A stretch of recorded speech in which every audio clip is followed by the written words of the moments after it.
No combate contra o pecado, não combatestes até o sangue. Qual o limite da sua entrega? Qual o limite do seu amor e fidelidade a Deus pela graça? Até quanto você consegue suportar sem trair o Senhor, sem desanimar e sem desistir no trajeto? Essa nova série da Gerados pela Graça, Vencendo os Convites do Pecado, nos fará ampliar isto e nos entregar ao Senhor em níveis mais profundos, para que compreendamos que Deus é precioso e que ama o que dá com alegria. A nossa entrega a Ele, a nossa fidelidade, sempre será proporcional à revelação do seu amor por nós. Nessa série, cresceremos na graça e no conhecimento de Deus.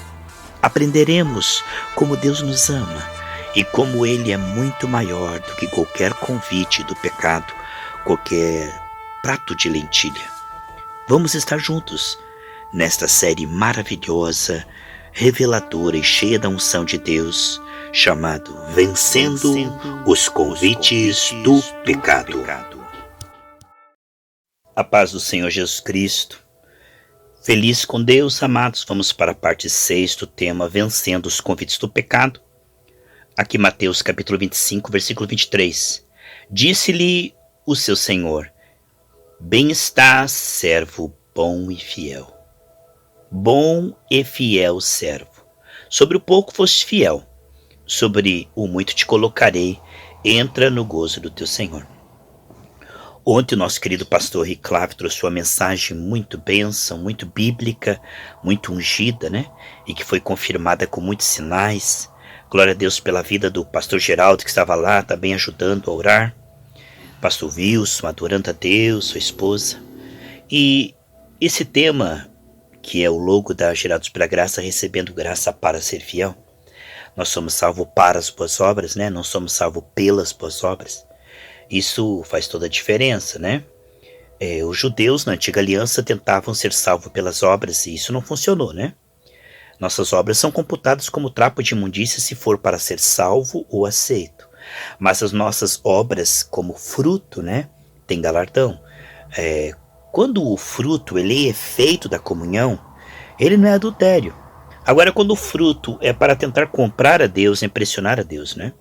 Isto é negar a Cristo e pisar no sangue de Jesus. Portanto, o soberbo que tenta ser salvo pelas obras, ele está no anticaminho. Ele parece ser uma pessoa fiel, mas não é. Porque a fidelidade como fruto do Espírito, fruto é um efeito de uma comunhão pela graça. A fidelidade que vem pela graça é uma fidelidade de uma pessoa esclarecida. Ela sabe que em Cristo ela foi aceita e salva, por isto ela é agradecida, e como consequência e efeito disto, ela produz frutos. Então você veja, pela graça sois salvos, através da fé, não vem pelas obras. Agora, 2 versículos depois, Efésios 2:10, você foi salvo para as boas obras. Então o Senhor nos salvou para as boas obras. Então esse para as boas obras mostra uma fidelidade que ela é resultado da fidelidade de Deus. Deus nos deu graça, mudou o nosso querer, o nosso efetuar, e por isso nós conseguimos ser fiéis. E somos fiéis não para ser salvos ou abençoados. Isso aí está esclarecido, está consumado. Nada pode ser feito para ser salvos e para ser abençoados. Nada podemos fazer. Não, nada podemos fazer, a não ser crer na obra redentora de Cristo. Nada mesmo podemos fazer, a não ser crer no Senhor, se arrepender e continuar se entregando. Agora, onde é que entra a fidelidade do salvo? Veja bem, a fidelidade, ela tem a ver com se tornar acessível. Depois de salvo, Deus transforma o nosso querer no efetuar, a fidelidade nos torna acessíveis à bênção. Não nos torna merecedores da bênção, acessíveis. Como é que a fidelidade nos torna acessíveis? Ela nos alinha. Sabe como é? Andarão dois juntos se estiver de acordo, Amós 3:3. Quando você é fiel pela graça, você pensa como Deus pensa. Você semeia coisas boas e colhe coisas boas. A fidelidade no Espírito ela te torna acessível porque ela te torna uma pessoa que se entrega a Deus e à vontade de Deus, que é a nossa força, a alegria do Senhor, nossa força. Ela te torna uma pessoa que se entrega. Enquanto a infidelidade, ela te torna inacessível a Deus, porque abre brechas para o inimigo, a infidelidade. Enquanto o infiel é acumulado de dores, ele abre para o inimigo, ele se torna inacessível a Deus. Porque o pecado faz separação quando ele não é confessado com a intenção de abandonar, entende? Então que o infiel, ele trabalha contra a sua própria alma, ele não ama a sua alma. Quem ama a sua alma, entrega ela a Cristo e santifica a sua alma. O infiel, ele é o seu pior inimigo. Porque através da sua infidelidade, ele impede o amor de Deus ajudá-lo. É uma escolha de se colocar como inimigo de Deus. É uma escolha de semear espinhos. Né? Quer dizer, então, agora, a capacidade de ser fiel e de fazer escolhas sábias, de renunciar ao pecado, de praticar boas obras, essa capacidade de ser fiel, ela é um fruto inevitável na terra boa. Sabe por quê? Porque a graça é uma semente que vai germinar. E a fidelidade é essa semeadura em cima dessa semente. E a glória de Deus é a confirmação sobre a fidelidade. A fidelidade é uma confirmação. Então é assim, ó. Deus se chegou a nós, a fidelidade é se chegar a Ele. Então você se chegou a Deus, porque Deus se chegou a você. Você ama Deus porque Deus te amou primeiro. Ah, você é fiel porque Deus foi fiel e te mudou o coração. E disso vem a glória, que é a confirmação de Deus em cima da sua fidelidade. Então é um encontro confirmado com fruto. É tremendo, né? O encontro do noivo e da noiva, gerado um fruto, que é as boas obras. Aqui está, a graça veio, você foi fiel e Deus confirmou com glória. Esse é o caminho da sabedoria.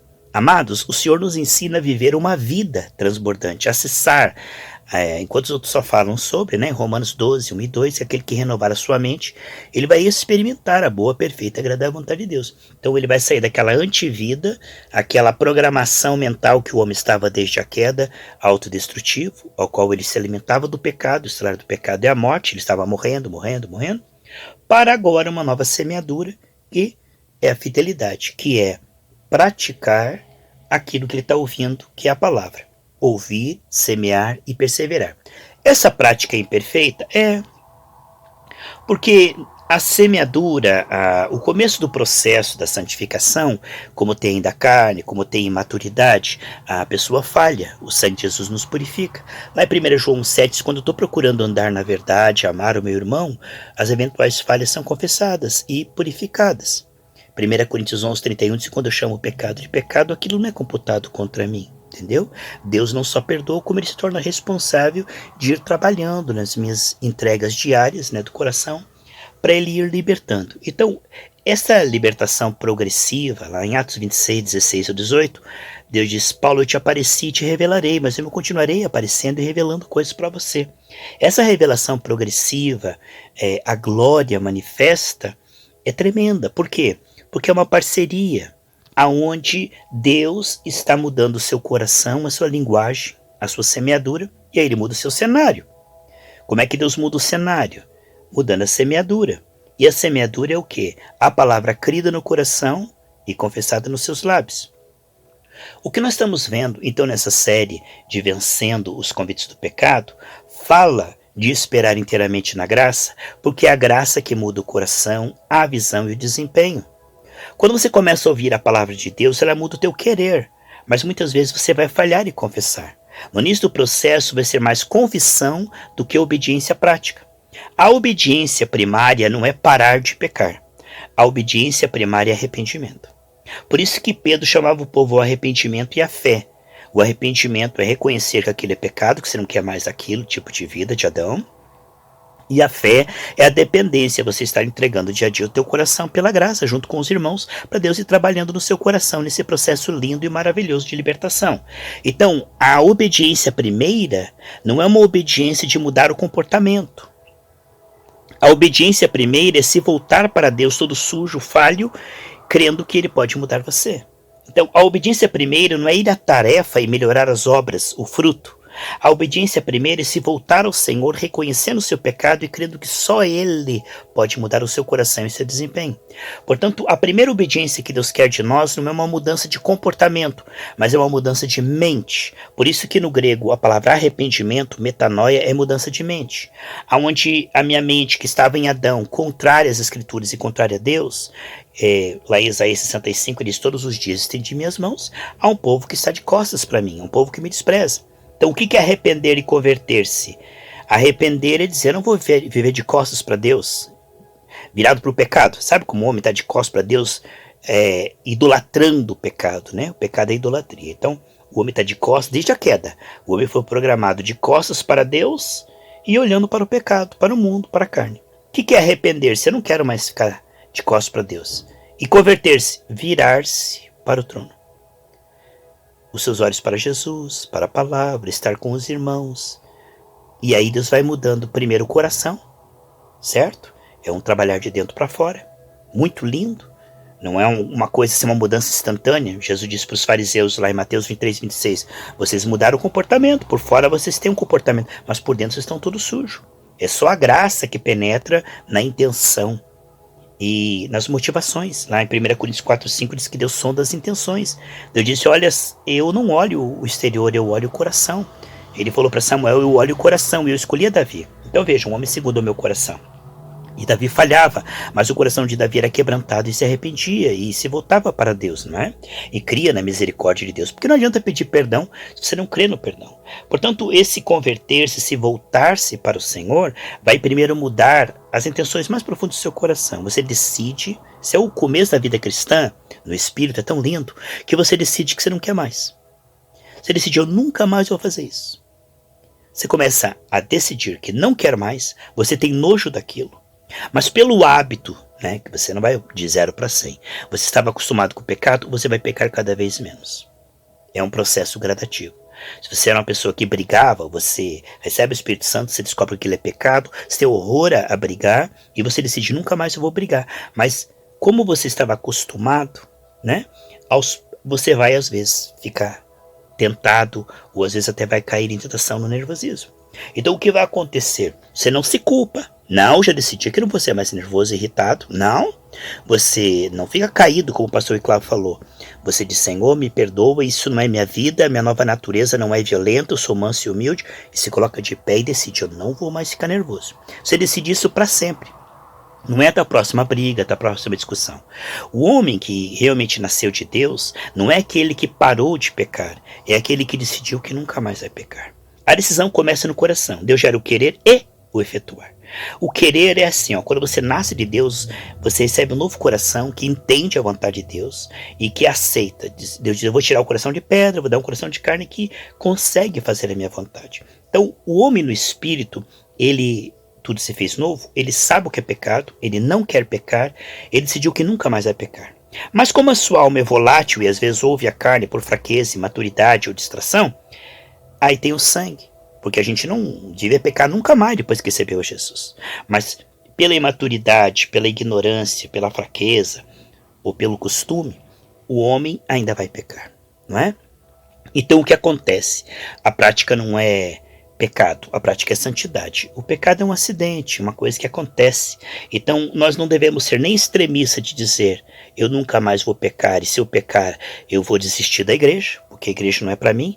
Me lembro de um jovem que uma vez ele saiu da igreja e nós, um grupo de jovens, fomos lá visitá-lo, né? E ele falou: eu não vou mais para a igreja porque eu escuto lá e não consigo fazer aquilo lá. Eu não consigo, e para mim não ser um hipócrita, eu prefiro sair do que ficar lá e fazendo o contrário. Ele não entendeu que aquela palavra não era uma cobrança de comportamento, uma mudança como mágica, né, de homem para anjo de uma hora para outra, e que aquilo ali era um chamado, uma oferta, onde a graça iria transformá-lo aos poucos, e naquilo que ele estava confessando, Deus perdoava, e também ia mudando, ele aos pouquinhos ele ia parar com aquilo, não é? Então ele precisava de um tempo para se arrepender e se converter, esse processo maravilhoso da graça. Então ele entendeu que ou ele obedecia em tudo, ou ele era um hipócrita, mas ninguém obedece em tudo, né? A Bíblia diz em 1 João 8, se alguém diz que não tem pecado, engana-se a si mesmo, né? Então todos nós temos áreas que nós estamos confessando até Jesus vir. Tem áreas que nós já estamos renunciando, mas tem áreas que nós estamos confessando. Então, se Nós não somos salvos por parar de pecar. Nós somos salvos por decidir nunca mais pecar. Entendeu? No Espírito nós já decidimos nunca mais pecar. Isso é computado como nunca mais pecou. Entende? Em Romanos 3:28 e também Romanos 4:5, diz, quando você decide não vou pecar mais, isso é computado como não pecou mais.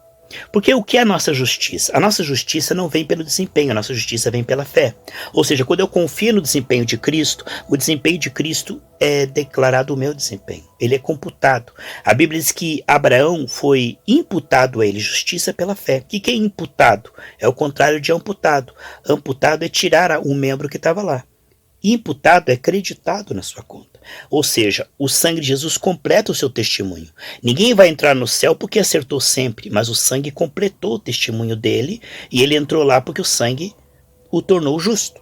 Certo? Nós só somos justos pelo sangue, nunca pelo desempenho. Agora, nosso desempenho está melhorando? Tá, cada vez mais. Se você for sincero, está mudando. Se o teu desempenho não está mudando, você é hipócrita, né? Então veja só, quando o sangue que completa o seu testemunho te justifica, tem a questão do caráter, que é um processo. Então a Bíblia diz, se alguém diz que não tem pecado, engane-se a si mesmo.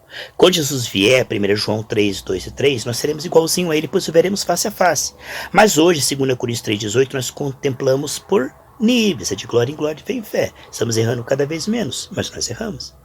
Todos nós erramos. Não porque nós queremos. Se você quer errar, você não é nascido de Deus.